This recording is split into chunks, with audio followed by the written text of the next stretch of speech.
Hello students, कैसे हैं आप सभी लोग। Welcome back into my channel, है ना, बायो बाय विदु।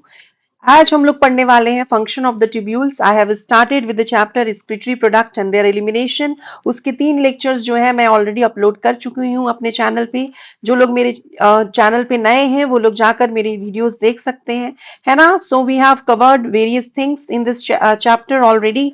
बहुत सारी चीजें जो है वो कवर हो चुकी हैं, जैसे कि हम लोग पूरे किडनी के स्ट्रक्चर वगैरह के बारे में, है ना, अल्ट्रा फिल्ट्रेशन क्या हो रहा है, tubular reabsorption and tubular secretion के बारे में भी मैंने नॉलेज आपको दे दिया था। राइट, कौन से ऑर्गेनिजम्स क्या वेस्ट प्रोड्यूस कर रहे होंगे, कुछ क्वेश्चंस भी हम लोगों ने सॉल्व किया था। राइट, उसके बाद ब्लड वेसल का क्या सप्लाई है, types of nephron, that is cortical and juxta medullary, Bowman's capsule वगैरह के बारे में डिटेलिंग में हम लोगों ने सब चीज देख लिया था। राइट, यूरिन फॉर्मेशन कैसे हो रहा है, which is a very important topic, ये भी हम लोग प्रीवियस क्लास में कवर कर चुके थे। तो आज हम लोग पढ़ने वाले हैं functions of the tubules. I repeat once again कि जो लोग मेरे चैनल में नए हैं वो लोग जाकर बेसिकली देख लेंगे। आप मेरा चैनल, है ना, मेरे वीडियोस को देखेंगे, अपलोडेड है ऑलरेडी। मेरे चैनल का नाम you all know, bio by Viddu है। ओके, तो फंक्शन ऑफ द ट्यूब्यूल में हम लोग समझेंगे कि पीसीटी, डीसीटी, हेनलेज लूप, है ना, इन सब का क्या फंक्शन है, वोमेन्स कैप्सूल क्या काम कर रहा है, हम लोग ऑलरेडी देख चुके थे कि glomerulus and Bowman's capsule they are playing a role in, you can say, ultra filtration में, या फिर you can say filtration under pressure में वोमेन्स कैप्सूल और जो ग्लोमेरुलस है वो रोल प्ले कर रहा है ना। पीसीटी, डीसीटी, हेनलेज लूप क्या काम कर रहा है वो हम लोग आज देखेंगे। कलेक्टिंग डक्ट का भी फंक्शन हम लोग आज देखने वाले हैं। हम लोग को सब, आप सबको मालूम है कि जो कलेक्टिंग डक्ट है ना, it is not a part of nephron. ये मैंने बार बार बोला है कि कलेक्टिंग डक्ट जो है वो सिंगल नेफ्रॉन का पार्ट नहीं है। तो जैसे मान लो अगर हम लोग एक नॉर्मल सा नेफ्रॉन ड्रॉ करें, है ना, एक नॉर्मल सा अगर नेफ्रॉन ड्रॉ करें लाइक दिस, देखिए, ठीक है, ये अगर हम लोग एक नॉर्मल सा नेफ्रॉन ड्रॉ करें, है ना, एक स्ट्रेट लाइन जैसा, तो यहाँ पे अगर ये वाला जो पोर्शन है this is known as afferent arteriole. देखिए मैं लेबल कर देती हूँ ताकि चीजें आपके लिए सुविधामंद हो। ये एफरेंट आर्टेरियोल है। एफरेंट आर्टेरियोल क्या कर रहा होता है, ग्लोमेरुलस के पास पास ब्लड लेकर आ रहा होता है। This is the glomerulus. Glomerulus क्या है, it is a tuft of blood capillary. और ये जो पोर्शन है this is known as Bowman's capsule. Glomerulus plus Bowman's capsule को हम साथ में माल्फिजियन कॉर्पसल बोल रहे हैं, या माल्फिजियन बॉडी भी बोलते हैं, या इसको रीनल कॉर्पसल या रीनल बॉडी भी बोलते हैं।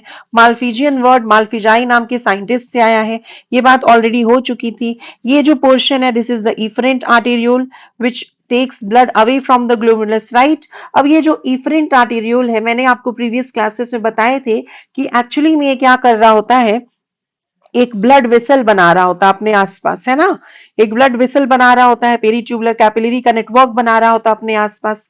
राइट, ये बात भी हो गई थी।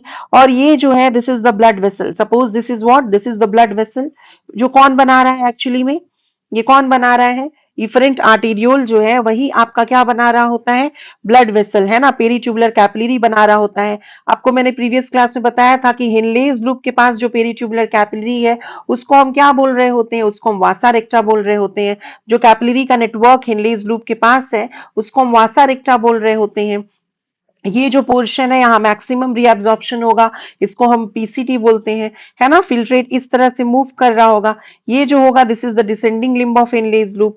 एंड यहाँ पे फिल्ट्रेट ऊपर की तरफ गया, ये हो गया आपका असेंडिंग लिम्ब, है ना। ये what is this, this is the ascending limb, ठीक है, किसका, हिनलेज लूप का।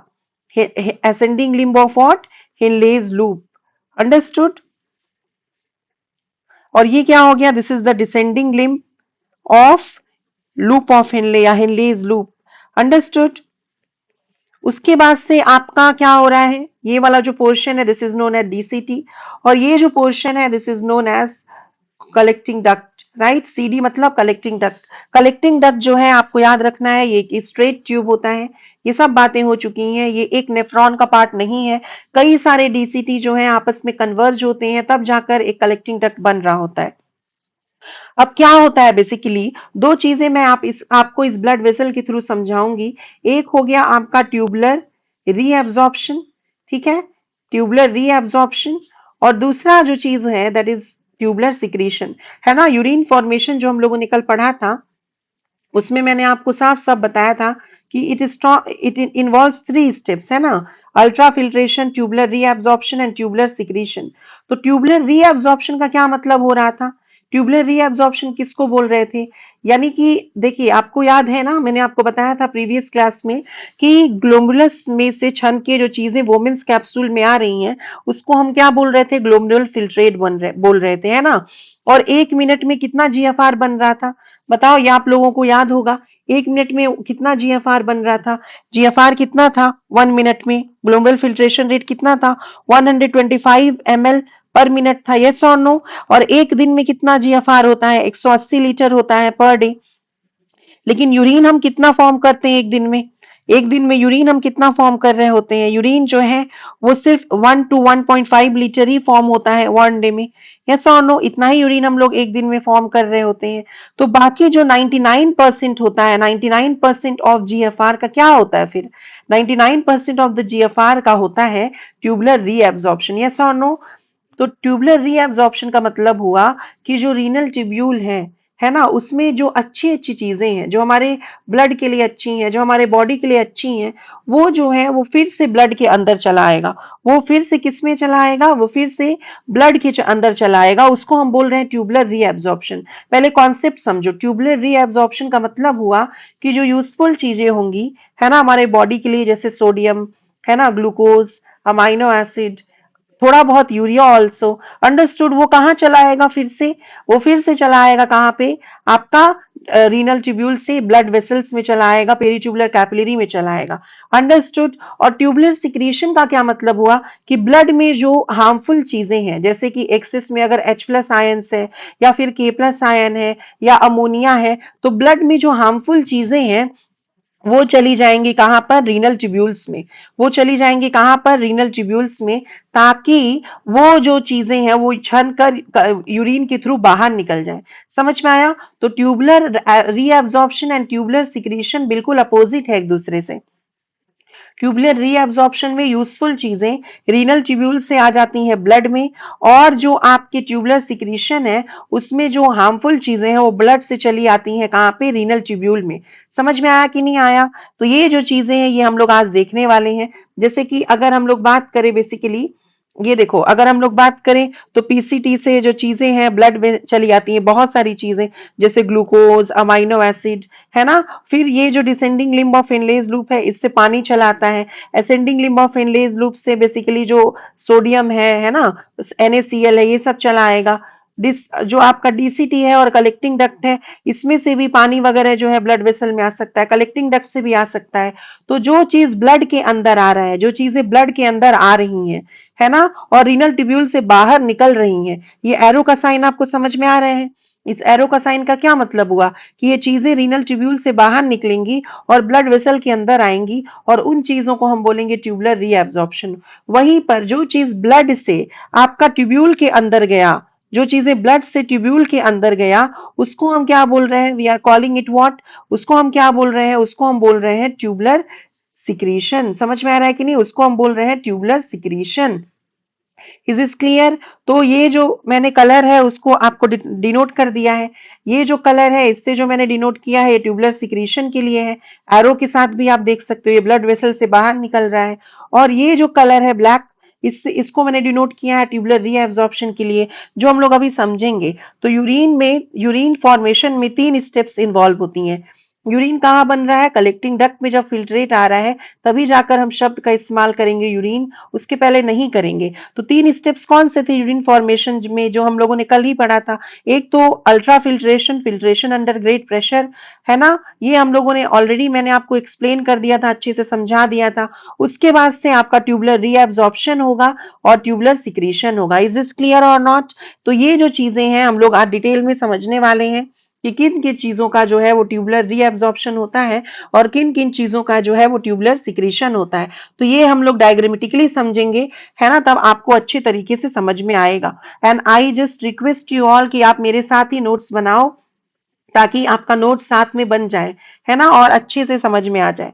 तो देखो, अगर हम लोग बात करें तो ये suppose this is the Bowman's capsule, ठीक है। उसके बाद से कौन सा स्ट्रक्चर आएगा? उसके बाद से कौन सा स्ट्रक्चर आ रहा है? उसके बाद से जो स्ट्रक्चर है that is known as what? PCT, उसके बाद से आपका जो स्ट्रक्चर आएगा that is known as Henle's loop या लूप ऑफ हेनले।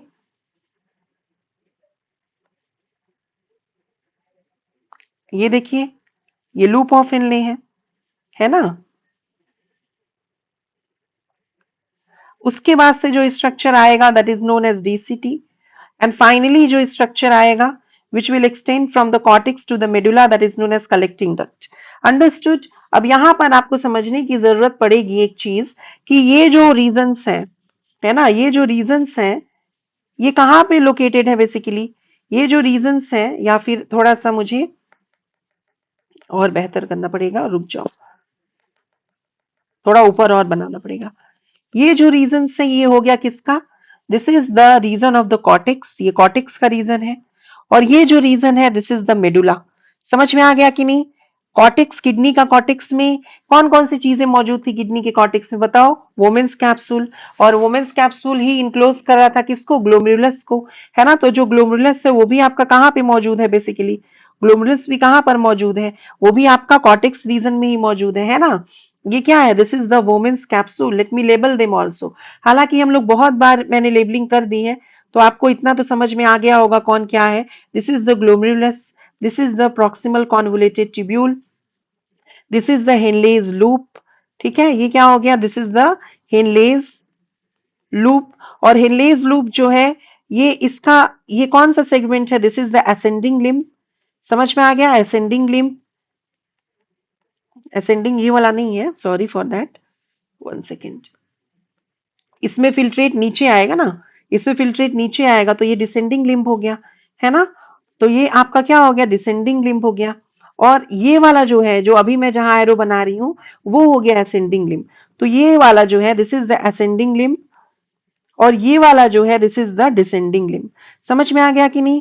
तो हिनलेज लूप में दो लिम्ब्स होंगे, एक आपके असेंडिंग और एक डिसेंडिंग। पहले डिसेंडिंग होगा फिर असेंडिंग होगा, यस और नो। असेंडिंग और डिसेंडिंग लिम्ब एक्चुअली दोनों में थिक सेगमेंट और थिन सेगमेंट होते हैं, बट तुम्हारा एनसीईआरटी सिर्फ असेंडिंग लिम्ब के बारे में ही थिक और थिक सेगमेंट बता रहा है, बट ठीक है, उतना भी बहुत है, आपको जितना बता रहा है उतना भी याद रखोगे तो बहुत है। ये जो रीजन है इसको हम क्या बोल रहे हैं, इसको हम बोल रहे हैं distal convoluted tubule.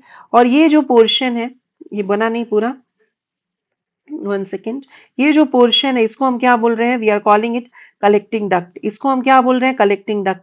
Collecting duct is not a part of nephron. Collecting duct जो है वो नेफ्रॉन का पार्ट नहीं है। इज दिस क्लियर और नॉट, ये नेफ्रॉन का पार्ट नहीं है। समझ में आ गया कि नहीं। अब हम लोग बात करेंगे, देखिए जो चीजें इससे बाहर निकलेंगी, है ना, इन सेगमेंट से जो चीजें बाहर निकलेंगी उसको हम बोलेंगे क्या चीज, जो रीनल ट्यूब्यूल से जो चीजें बाहर निकलेंगी उनका क्या हो रहा है, ऑब्वियस सी बात है, ट्यूबुलर रीअब्जॉर्प्शन हो रहा है। देखो, है ना, ट्यूबुलर रीअब्जॉर्प्शन में क्या हो रहा था बताइए, ये जो चीजें हैं वो रीनल ट्यूब्यूल से बाहर निकल के ब्लड में जा रही थी, और ट्यूबुलर सिक्रीशन में ब्लड की चीजें जो है वो रीनल ट्यूब्यूल में जा रही थी, ताकि यूरिन के थ्रू वो जो चीजें हैं वो बाहर हमारे बॉडी से निकल सके। तो जो ट्यूबुलर रीअब्जॉर्प्शन है उसको मैं ब्लैक कलर से दिखा रही हूँ, है ना, ब्लैक कलर से जो चीजें दिखाया जाएगा उसका ट्यूबुलर रीअब्जॉर्प्शन हो रहा है। तो बेसिकली जो पीसीटी है वहां पर सबसे मैक्सिमम रीअब्जॉर्प्शन होता है ना। सबसे मैक्सिमम रीअब्जॉर्प्शन कहाँ होगा बताओ, पीसीडी में होगा सबसे मैक्सिमम रीअब्जॉर्प्शन। किसका किसका, तो यहां से ग्लूकोज निकलेगा, ग्लूकोज जो है वो न्यूट्रिएंट्स है, 100% ग्लूकोज का यहाँ पर रीअब्जॉर्प्शन हो जाएगा। उसके अलावा अमाइनो एसिड्स का, अमाइनो एसिड्स का भी 100% के अराउंड जो है वो आपका यू कैन से रीअब्जॉर्प्शन हो जाएगा पीसीटी से। PCT is the segment where 100% nutrients are reabsorbed.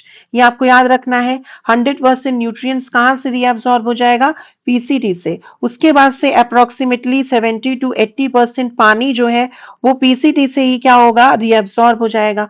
उसके अलावा जो है 70 to 80% आयंस या जो इलेक्ट्रोलाइट्स हैं, है ना, जैसे कि आपके सोडियम आयंस, है ना, ये सब जो आयंस है ये भी कहां से एब्जॉर्ब हो जाएंगे, है ना, पीसीटी से ही एब्जॉर्ब रीएब्जॉर्ब हो जाएंगे। इज दिस क्लियर और नॉट।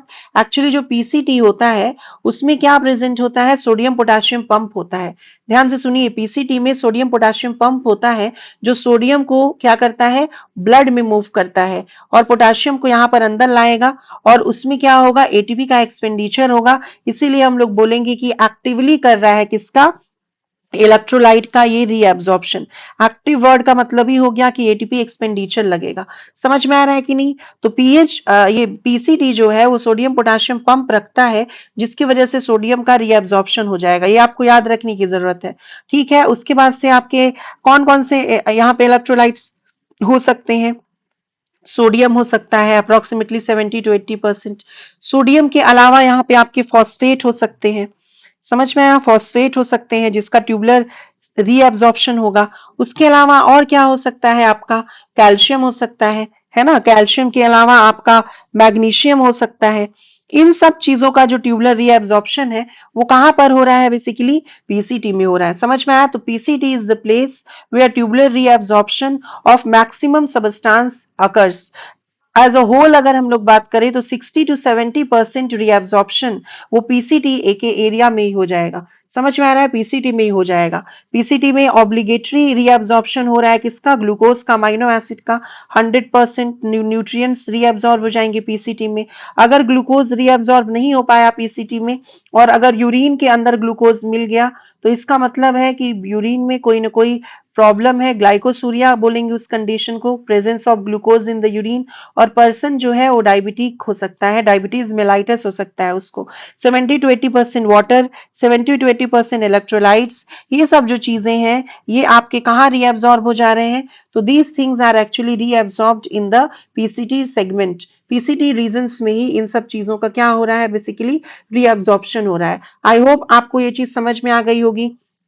ठीक है, उसके बाद से अभी हम लोग पहले रीअब्जॉर्प्शन का टेबल मैं तुमको समझा देती हूँ ताकि एनसीईआरटी जो है आपको बखूबी अच्छे से समझ में आ जाए, है ना? और आई रिक्वेस्ट यू ऑल कि आप मेरे साथ साथ ही अपने नोट्स बनाओ, है ना? ताकि जो चीजें हैं वो अच्छे से समझ में आए आपको, है ना? नोट्स अगर आप साथ साथ बनाओगे तो आपको कोई भी डिफिकल्टी नहीं होगी, आपको इजिली चीजें समझ में आएंगी। अब यहाँ से जो आपका डिसेंडिंग लिम्ब है हिनलेज लूप का, ठीक है, डिसेंडिंग लिम्ब जो हिनलेज लूप का है वो परमिएबल होता है पानी के लिए। तो इससे क्या होता है? वाटर जो है उसका रीअब्जॉर्प्शन होगा। रुको मैं कलर ब्लैक ही दिखाती हूँ, है ना? तो जो आपका यू कैन से डिसेंडिंग लिम्ब है किसका? हिनलेज लूप का। वहां से किसका रीअब्जॉर्प्शन होगा? वाटर का। वाटर का रीअब्जॉर्प्शन होगा कहां से? Descending limb of Henle's loop से। पानी का रीअब्जॉर्प्शन होगा क्योंकि जो descending limb of Henle's loop है it is actually permeable to water but almost या नियरली इम्परमिएबल टू आयंस और इलेक्ट्रोलाइट्स। वहीं पे जो ascending limb of Henle's loop है ये वाटर से इम्परमिएबल है और आयन से परमिएबल है। तो यहाँ से जो NaCl वगैरह होगा, सोडियम वगैरह होगा, उसका रीअब्जॉर्प्शन हो जाएगा। इज दिस क्लियर और नॉट? अगर हम लोग बात करें डीसीटी और कलेक्टिंग डक्ट, तो डीसीटी और कलेक्टिंग डक्ट में हमेशा रीअब्जॉर्प्शन नहीं होता है ना? डीसीटी और कलेक्टिंग डक्ट में मैं क्या बोलना चाह रही हूँ? हमेशा रीअब्जॉर्प्शन नहीं होता है, किसी किसी कंडीशन में ही वहां से रीअब्जॉर्प्शन होगा। कैसे कंडीशंस होंगे? जैसे मान लो बहुत ज्यादा स्वेटिंग हो रहा है ना? बहुत ज्यादा अगर गर्मी का मौसम है और पीसीटी और जो आपके कल हिनलेज लूप है ये लोग सही तरीके से अगर हमारे वाटर को कंजर्व नहीं कर पा रहे हैं, तब उस समय जरूरत पड़ेगी डीसीटी और कलेक्टिंग डक्ट का रीअब्जॉर्प्शन में। अदरवाइज डीसीटी और जो कलेक्टिंग डक्ट है उसमें क्या हो रहा है? बेसिकली फैकल्टेटिव रीअब्जॉर्प्शन हो रहा है। फैकल्टेटिव रीअब्जॉर्प्शन का मतलब हो गया कि reabsorption based on certain conditions. वहीं पे अगर हम लोग पीसीटी और हिनलेज लूप की बात करें तो वहां पर बेसिकली क्या हो रहा है?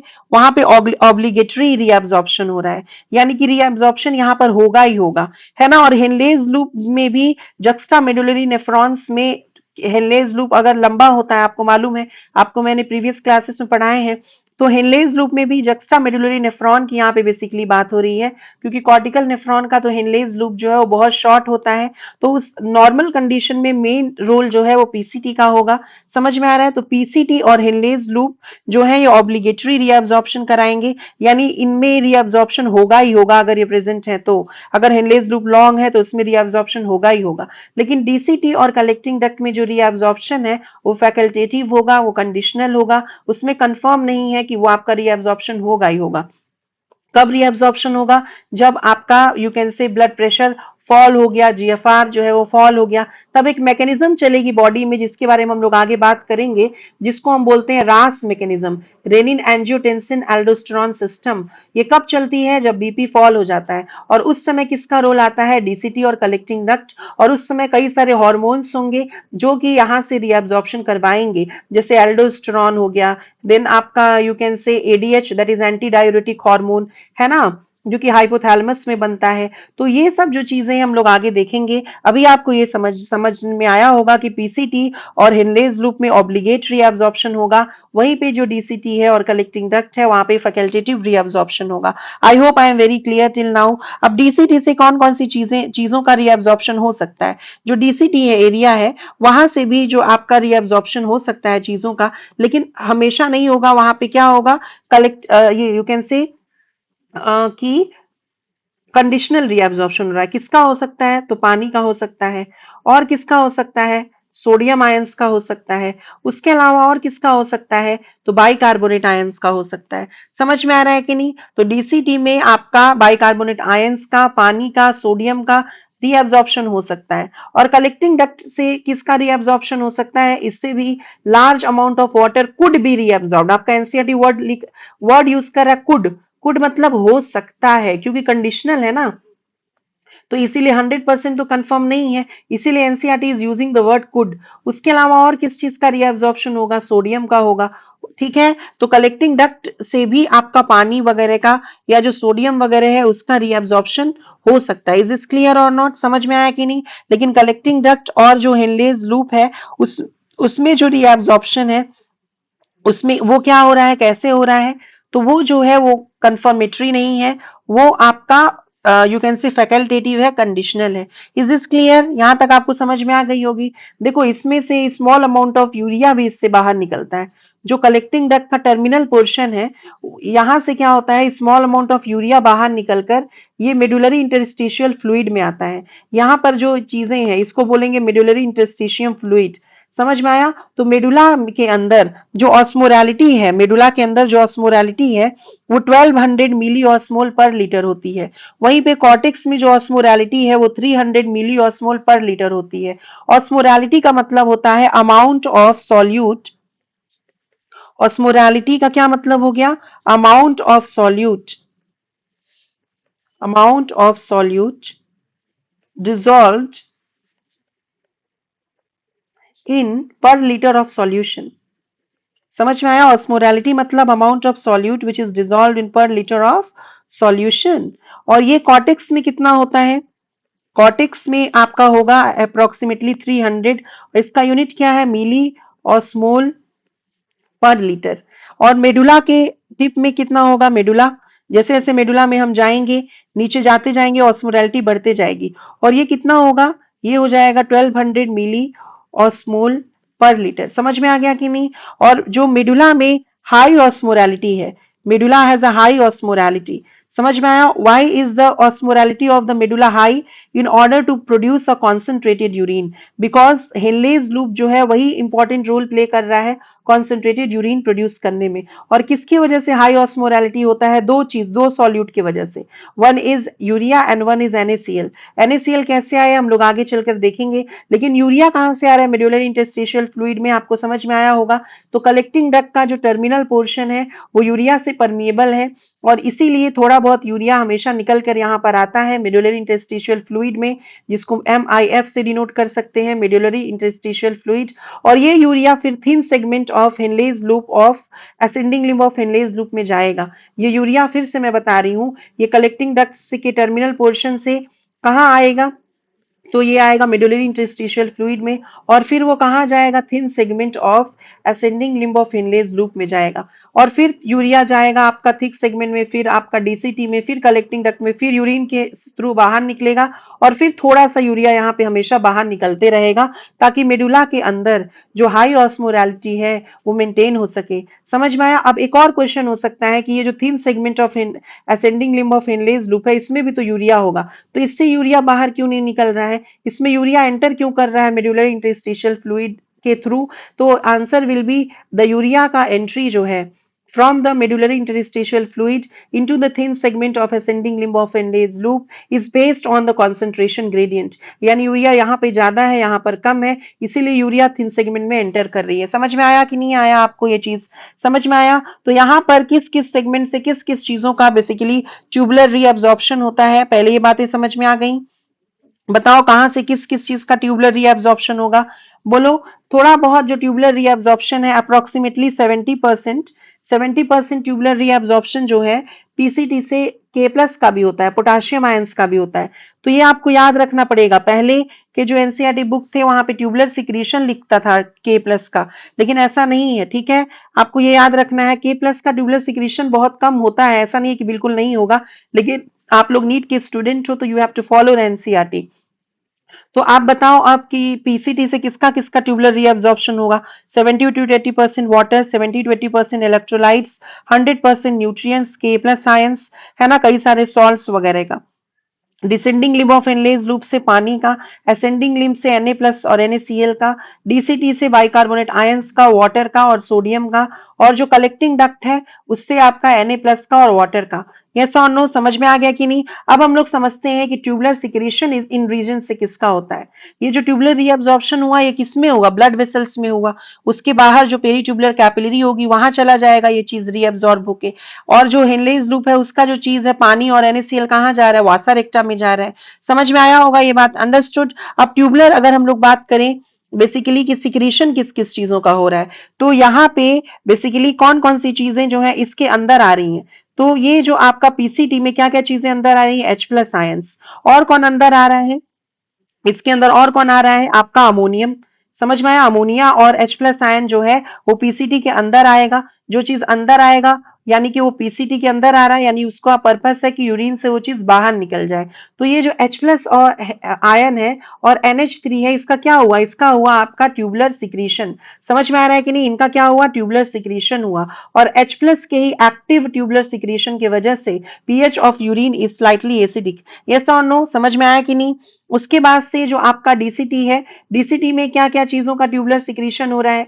देखो ट्यूबुलर सिक्रीशन को मैंने अलग कलर से डिनोट किया है, समझ में आया, ताकि चीजें आपको समझ में आई। तो यहाँ आए तो यहाँ पर भी आ रहा है क्या चीज? के प्लस आयन आ रहा है। उसके बाद से क्या आ सकता है? यहाँ पे H प्लस आयन आ सकता है। समझ में आ रहा है कि नहीं? तो ये सब चीजें आपको समझनी पड़ेगी। और अगर हम लोग बात करें कलेक्टिंग डक्ट, कलेक्टिंग डक्ट में किस कौन कौन सी चीजों का ट्यूबुलर सिक्रीशन हो रहा है? तो यहाँ पर कलेक्टिंग डक्ट में भी H प्लस आयंस का हो रहा है, के प्लस आयंस का हो रहा है। समझ में आया? इज दिस क्लियर और नॉट? H प्लस और के प्लस आयन का कलेक्टिंग डक्ट में भी हो रहा है। क्या डीसीटी में, क्या डीसीटी में अमोनिया का भी आपका सिक्रीशन हो रहा है? बताओ, हाइड्रोजन पोटेशियम क्या अमोनिया का भी हो रहा है? यस।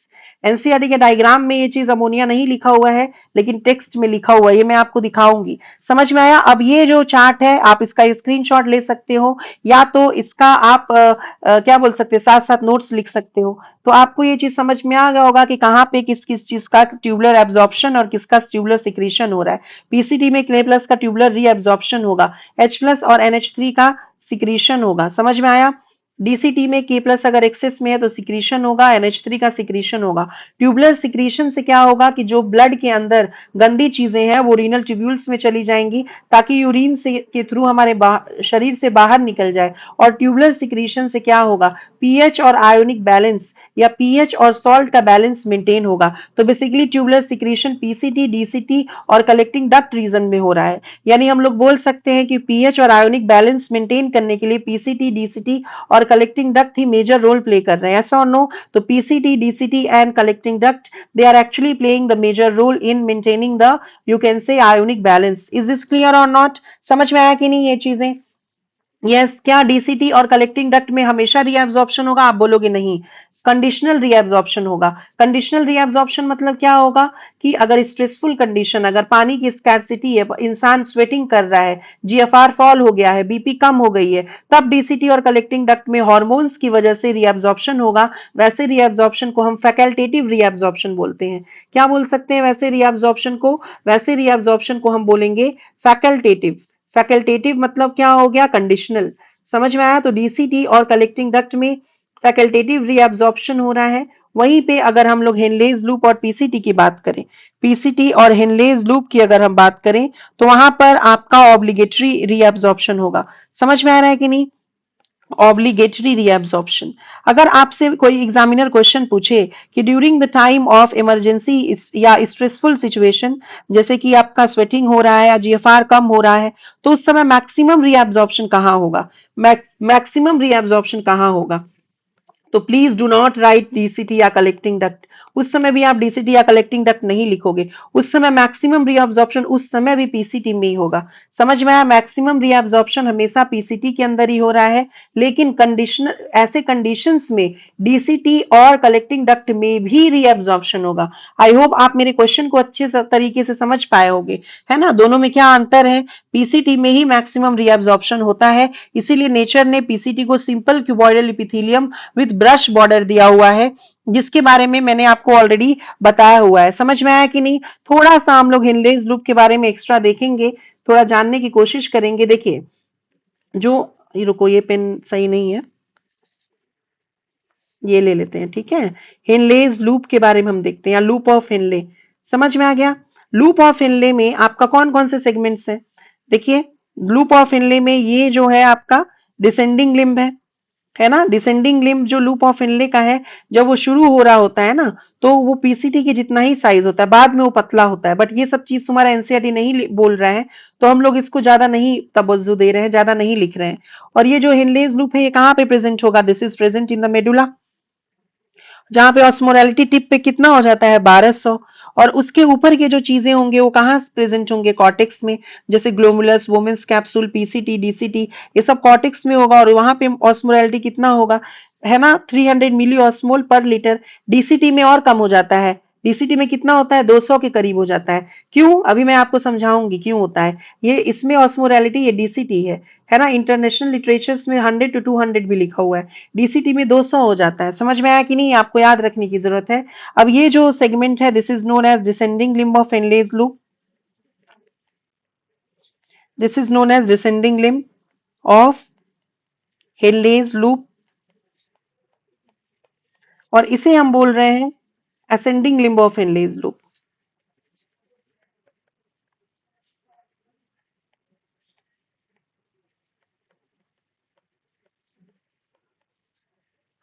अब ये असेंडिंग लिम्ब का थिन सेगमेंट है, पतला वाला। और ये क्या है आपका? This is the thick segment of ascending limb of Henle's loop. Understood? अब क्या हो रहा है यहाँ पे? इसके पहले जो एरिया है, ये क्या है? This is what? PCT. PCT में कितना फिल्ट्रेट का कॉन्सेंट्रेशन है? 300। और यहाँ पे ये जो मेडुलरी इंटरस्टिशियल फ्लूइड है, यहाँ पे क्या है? जैसे जैसे मेडुला के अंदर हम लोग नीचे की तरफ जा रहे हैं, वैसे वैसे कॉन्सेंट्रेशन क्या होते जा रहा है? इंक्रीज होते जा रहा है। जैसे मान लीजिए यहाँ पे कॉन्सेंट्रेशन है 400, यहाँ पे है 600, यहाँ पे है 800, यहाँ पे है 1000, और यहाँ पे है आपका 1200। समझ में आ रहा है कि नहीं आ रहा है? सेम इधर भी लिख लेते हैं, 400, 600, है ना, 800, 1000। और जैसे मेडुला के टिप पे हम गए, ऑस्मोलैरिटी बढ़ गया और वो हो गया 1200, हाई ऑस्मोलैरिटी। क्यों? किसकी वजह से? दो सॉल्यूट की वजह से। कौन कौन से दो सॉल्यूट? एक यूरिया और एक NaCl। यूरिया कहां से आया? यूरिया आया कलेक्टिंग डक्ट के टर्मिनल पोर्शन से। देखिए, यूरिया कहां से आया? Terminal portion of the collecting duct से। और NaCl कहां से आया? ये हम काउंटर करेंट मैकेनिज्म में समझेंगे।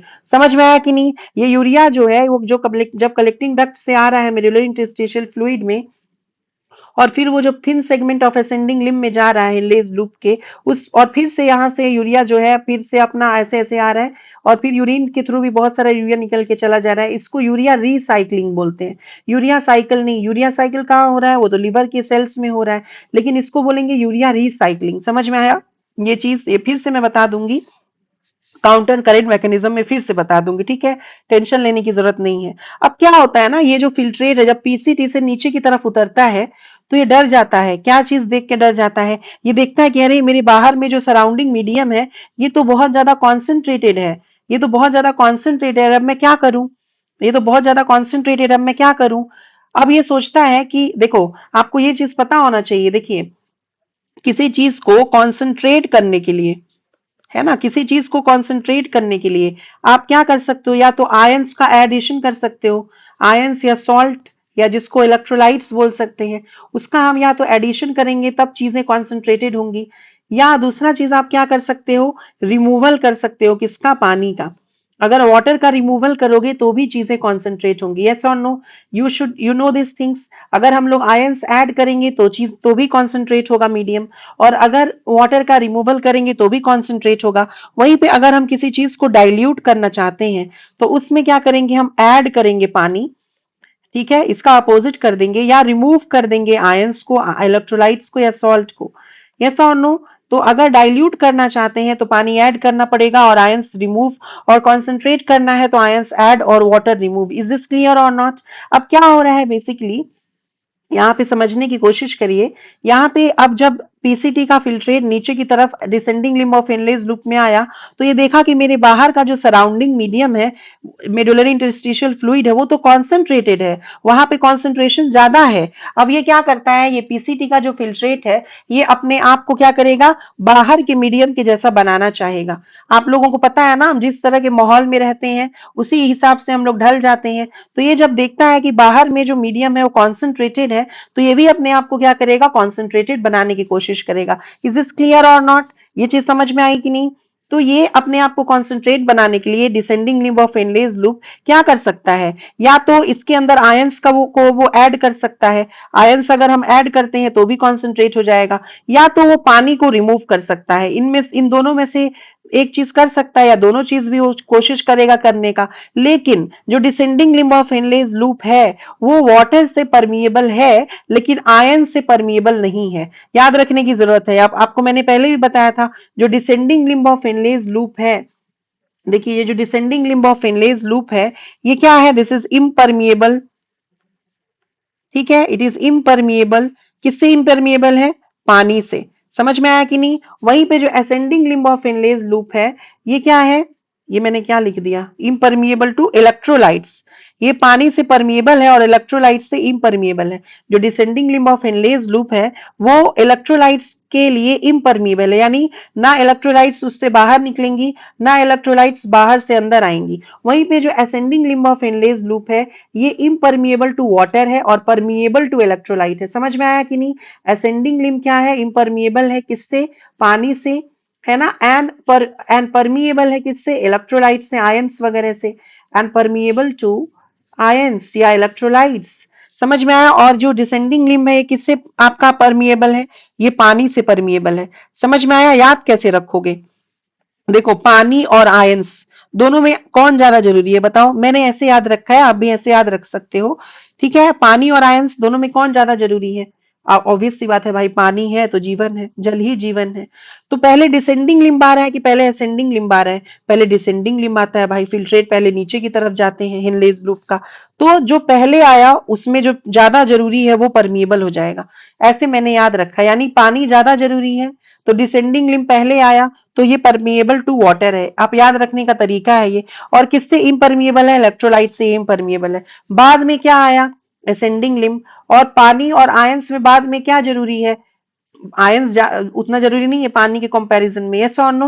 मतलब याद रखने की तरीका है, ये लेमैन लैंग्वेज है, इसमें कोई डिबेट नहीं होना चाहिए कमेंट बॉक्स में, ठीक है, क्योंकि उसमें बहुत सारी चीजें भी निकल सकती हैं, I know, but the thing is, मेरा मेन मोटो है आपको याद करवाना। तो जो असेंडिंग लिम्ब है वो बाद में आया, इसीलिए असेंडिंग लिम्ब जो है वो इम्परमिएबल है पानी से, और परमिएबल है किससे, आयन से। ये याद रखने का मेरा तरीका है, आपका कोई और तरीका है तो आप अपने तरीके से याद रखो, नो इश्यूज। समझ में आया कि नहीं आया? अब क्या होगा, जब डिसेंडिंग लिम्ब जो है ये देखेगा कि मेरे बाहर का जो कॉन्सेंट्रेशन है वो कैसा है, वो बताओ, वो कॉन्सेंट्रेटेड है। तो ये अपने आप को कैसे कॉन्सेंट्रेट करेगा, ये अपने आप को कॉन्सेंट्रेट दो तरीके से कर सकता था, या तो पानी को ऐड करके, या तो दूसरा तरीका क्या था, एक तो पानी को ऐड करके, और अरे नहीं, एक तो इलेक्ट्रोलाइट्स को ऐड करके कंसंट्रेट करेगा, या तो वाटर को रिमूव करके कंसंट्रेट करेगा, है ना। यही दो तरीके हैं कंसंट्रेट करने के। लेकिन ये आयंस को ऐड नहीं कर सकता है, क्योंकि ये क्या है, व्हाट इज, ये क्या है बताइए, ये क्या है, आयन से, दिस इज इम्परमिएबल। किससे, आयन से, इलेक्ट्रोलाइट से। तो दूसरा रास्ता इसके पास क्या है, पानी से परमिएबल है। तो ये जल्दी जल्दी जल्दी जल्दी क्या करवाने लगेगा, एंट्री करवाने लगेगा, किसका, ये क्या नहीं, एंट्री नहीं, मतलब ये क्या करने लगेगा, रिमूवल करवाने लगेगा, किसका, पानी का। पानी का रिमूवल होगा तो क्या हो जाएगा बताओ, कॉन्सेंट्रेटेड हो जाएगा ना मीडियम, और ये पानी कहाँ चला जाता है, वासा रेक्टा में, जो हम काउंटर करंट मैकेनिज्म में पढ़ेंगे। तो जैसे जैसे पानी का रिमूवल हुआ, ये जो फिल्ट्रेट है descending limb of Henle's loop में, वो कॉन्सेंट्रेटेड हो गया, और तब तक पानी का ये रिमूवल करेगा जब तक कि ये 1200 नहीं पहुंच जाए।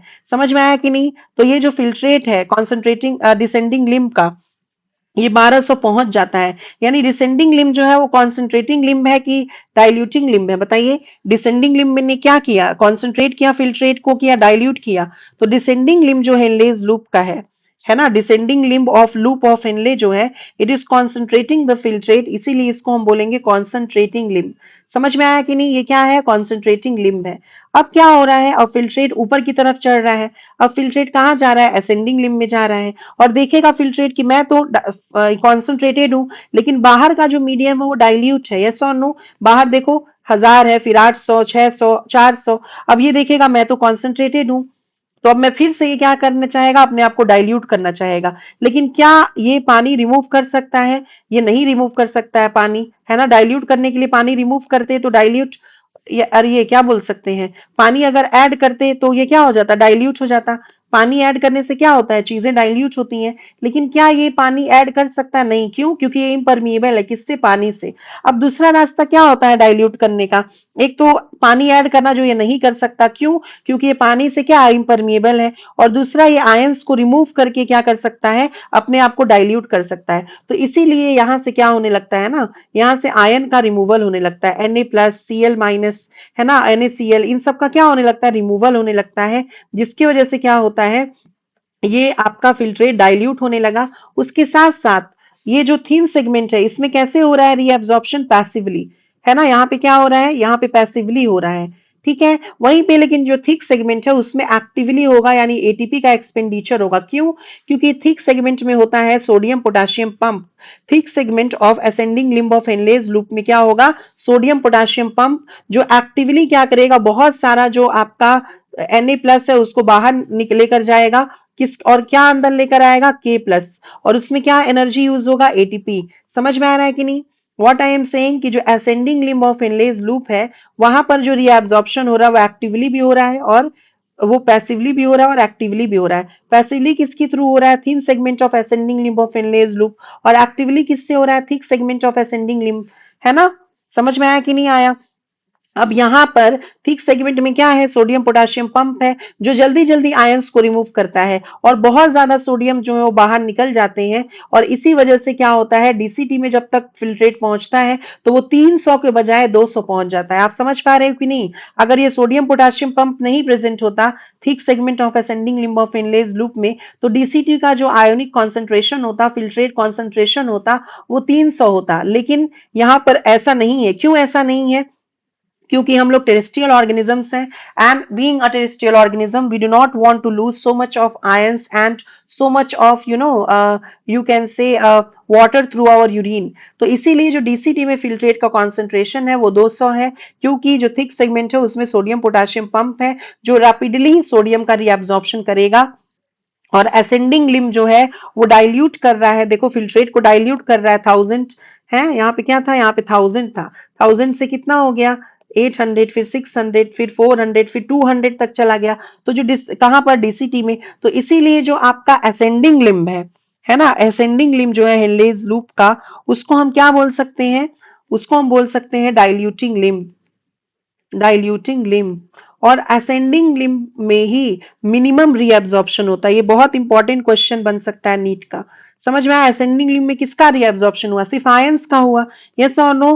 तो सबसे मिनिमम रीअब्जॉर्प्शन किसमें होगा, ascending limb of Henle's loop में। तो मिनिमम रीअब्जॉर्प्शन कहाँ होगा, ascending limb of Henle's loop में। समझ में आ गया? और उसमें भी थिन सेगमेंट में, उसमें भी किसमें, बेसिकली थिन सेगमेंट में। अंडरस्टूड? पैसिवली हो रहा है थिन सेगमेंट में कि एक्टिवली हो रहा है? तो थिन सेगमेंट में आपका क्या हो रहा है, पैसिवली, और थिक सेगमेंट में क्या हो रहा है, एक्टिवली।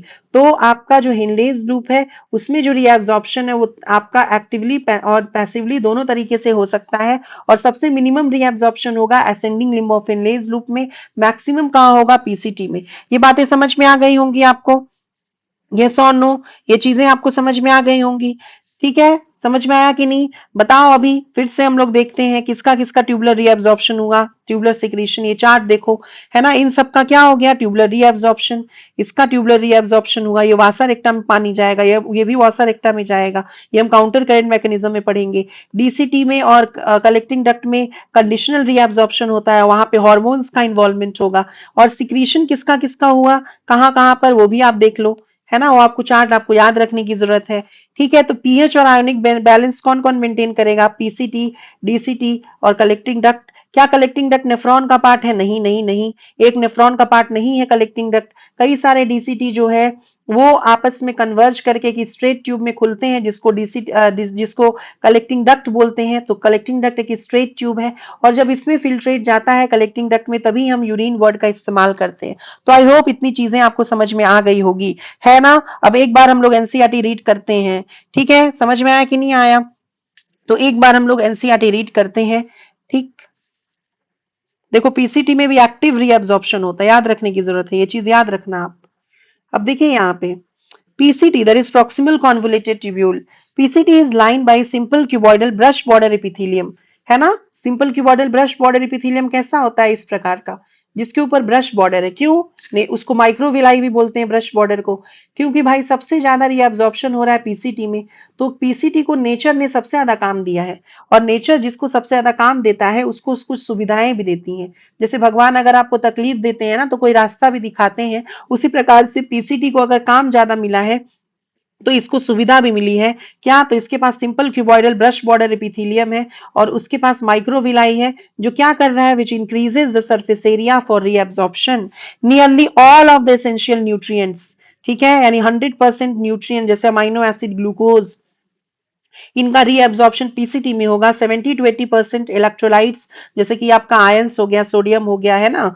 उसके बाद से आपका बेसिकली फॉस्फेट आयंस हो गया, है ना। इन सब का भी जो रीअब्जॉर्प्शन है वो कहाँ पे हो जा रहा है, बताइए कहाँ पे हो जा रहा है बेसिकली, बताओ। कैल्शियम का, फॉस्फेट का, पोटाशियम का 70 to 80% कहाँ हो रहा है, पीसीटी में। अप्रोक्सीमेटली 30 to 40% मैग्नीशियम भी यहाँ पे रीअब्जॉर्ब होगा। पानी भी 70 to 80% यही रीअब्जॉर्ब होगा। ठीक है, PCT also helps to maintain pH and ionic balance. PH और आयोनिक बैलेंस कौन कौन मेंटेन कर रहा है, कहाँ कहाँ पे, बेसिकली पीसीटी, डीसीटी और कलेक्टिंग डक्ट। यस और नो, ये तीनों में पीएच और आयोनिक बैलेंस लिखा होगा। देखो पीसीटी में आपने देख लिया, देखिए डीसीटी में भी लिखा है pH and sodium potassium balance. उसके बाद से देखिए कलेक्टिंग डक्ट में भी लिखा होगा maintenance of pH and ionic balance of blood. Any doubt, तो आपको ऐसे ही बारीकी से पढ़ना पड़ेगा। By selective secretion of hydrogen ions, मैंने आपको अभी डायग्राम में दिखाया था, और ammonia into the filtrate and by absorption of bicarbonate from it.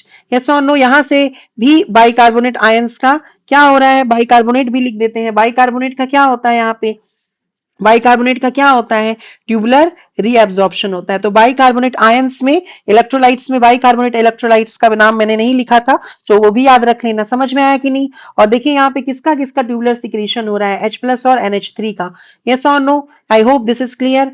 उसके बाद से अगर हम लोग आगे बात करें, तो देखिए यहाँ पे समझ में आ गया कि नहीं, ये line selective secretion of hydrogen and ammonia अभी आपने देखा, and by absorption of bicarbonate from it. Henle's loop में क्या हो रहा है, reabsorption is minimum in its ascending limb. अभी जस्ट बताया कि ascending limb of Henle's loop, जिसको हम डाइल्यूटिंग लिम्ब बोलते हैं, उसमें मिनिमम रीअब्जॉर्प्शन हो रहा है। However this region plays a significant role in maintenance of high osmolarity of the mineral interstitial fluid. Yes, कितना ऑस्मोलैरिटी मेंटेन करेगा, 1200। और हेनलेज लूप ही सबसे मेन रोल प्ले करता है कॉन्सेंट्रेटेड यूरिन प्रोड्यूस करने में। समझ में आया, जितना लंबा हेनलेज लूप होगा उतना ज्यादा कॉन्सेंट्रेटेड यूरिन एक ऑर्गेनिज्म जो है वो प्रोड्यूस करेगा। इसीलिए एक आपका डेजर्ट एनिमल होता है कैंगरू रैट, उसमें बहुत लंबा हेनलेज लूप होता है, और वो कभी भी बाहर से पानी ड्रिंक नहीं करता। Understood? The descending limb of loop of Henle is permeable to water. ठीक है, अभी आपने देखा कि जो डिसेंडिंग लिम्ब है, नीचे जो जा रहा है, वो परमिएबल है किससे, वाटर से, लेकिन ऑलमोस्ट इम्परमिएबल है इलेक्ट्रोलाइट से। इसीलिए जो डिसेंडिंग लिम्ब है उससे क्या क्या बाहर निकल रहा था, पानी, पानी बाहर निकल रहा था, और फिल्ट्रेट क्या होते जा रहे थे, कॉन्सेंट्रेट होते जा रहे थे। इसीलिए जो आपका यू कैन से डिसेंडिंग लिम्ब है उसको हम क्या बोलते थे, concentrating limb. This concentrates the filtrate. देखिए as it moves down the ascending limb is impermeable to water. अभी जस्ट बताया है ना, पहले डिसेंडिंग है कि पहले असेंडिंग, पहले डिसेंडिंग है, पहले पानी जरूरी है कि पहले आयन जरूरी है, पहले पानी जरूरत है, तो ये परमिएबल है पानी से। वहीं असेंडिंग लिम्ब की अगर हम बात करें तो ये इससे क्या बाहर निकल रहा है, NaCl बाहर निकल रहा है, Na+ बाहर निकल रहा है, और ये क्या कर रहा है बेसिकली, ये डाइल्यूट कर रहा है किसको, फिल्ट्रेट को, जैसे जैसे वो ऊपर की तरफ मूव कर रहा है वैसे। समझ में आया कि नहीं? और असेंडिंग लिम्ब में ही सबसे मिनिमम रीअब्जॉर्प्शन होगा, but allows transport of electrolytes actively और passively. Very very very important. Actively किससे हो रहा है, कौन से सेगमेंट से, थिक सेगमेंट से। अभी जस्ट बताया क्योंकि वहां पे सोडियम पोटेशियम पंप है। और थिन सेगमेंट से कैसे हो रहा है, पैसिवली हो रहा है। Is this clear? Therefore, as the concentrated filtrate pass upward, it get diluted. यानी कि जो आपका you can say ascending limb of Henle's loop है, diluting limb है, due to due to passage of electrolytes to the medullary fluid. यहाँ से NaCl निकला जो बाहर, वो कहाँ गया, मेडुलरी फ्लूइड में ही तो गया, मेडुलरी इंटरस्टिशियल फ्लूइड में ही तो गया। अब यहाँ पे DCT के बारे में हम पढ़ते हैं, है ना। चलो थोड़ा सा ये चेंज करते हैं हाइलाइटर का colour. The conditional reabsorption of sodium and water takes place in this segment, है ना। कंडीशनल कैसा कंडीशंस होगा, स्वेटिंग का होगा या GFR जब कम हो जाएगा, ये सब चीजें हम बारीकी से अच्छे से देखेंगे ऑटो रेगुलेशन ऑफ किडनी वाले टॉपिक में। DCT is also capable of reabsorption of bicarbonate, ये आपको बता दिया था, and selective secretion of hydrogen and potassium ions and ammonia to maintain pH and ionic balance. देखो इस डायग्राम में अमोनिया नहीं दिखाया है ना, सिर्फ K+ और H+ दिखाया है, लेकिन टेक्स्ट में अमोनिया लिखा था, इसीलिए मैंने आपको तीनों चीजें यहाँ पे दिखाई, अमोनिया भी, K+ भी, H+ भी। समझ में आया? और रीअब्जॉर्प्शन किसका है, बाइकार्बोनेट का, पानी और सोडियम का। इज दिस क्लियर और नॉट क्लियर? समझ में आ गया कि नहीं आ गया? अब यहाँ देखो, अब आगे ये भी आपका पीएच और आयोनिक बैलेंस मेंटेन करेगा। मैंने बताया पीसीटी, डीसीटी, कलेक्टिंग डक्ट, ये सब पोटेशियम बैलेंस या फिर सोडियम पोटेशियम बैलेंस या आयोनिक बैलेंस मेंटेन करेंगे। ये देखिए आप, इसमें देखो bicarbonate, NaCl, water, nutrients, even K+ का भी क्या हो रहा है यहाँ पे, K+ का ट्यूबुलर रीअब्जॉर्प्शन और TR, और ट्यूबुलर सिक्रीशन किसका, H+ का, NH3 का, है ना। DCT में NaCl का क्या हो रहा है बताओ, रीअब्जॉर्प्शन हो रहा है, वाटर का, बाइकार्बोनेट का। कलेक्टिंग डक्ट से किसका रीअब्जॉर्प्शन हो सकता है, वाटर का हो सकता है, Na+ का हो सकता है ना। उसके बाद से सिक्रीशन किसका हो सकता है, यहाँ पे भी H+ का हो सकता है, K+ का हो सकता है ना, जो आगे लिखा है। यहाँ से डिसेंडिंग लिम्ब से देखो पानी निकल रहा है, यहाँ से असेंडिंग लिम्ब से देखो क्या निकला बेसिकली बाहर, बताओ तो आपका NaCl निकला, किससे, असेंडिंग लिम्ब से। देखिए कलेक्टिंग डक्ट के लास्ट वाले रीजन से थोड़ा यूरिया बाहर निकल रहा है, जो thin segment of ascending limb में जा रहा है, यस और नो। इसको यूरिया रिसाइक्लिंग बोलेंगे, थिन सेगमेंट में ही तो यूरिया जा रहा है। अब कलेक्टिंग डक्ट देखते हैं। Collecting duct, this long duct, ये लॉन्ग डक्ट है भाई, स्ट्रेट है, और it is not a part of nephron. Long duct extends from cortex of the kidney to inner part of the medulla, है ना। Collecting duct cortex से medulla में extend कर रहा है। अगर आपसे क्वेश्चन पूछा जाएगा, देखो क्वेश्चन मेरा है कि विच पार्ट ऑफ नेफ्रॉन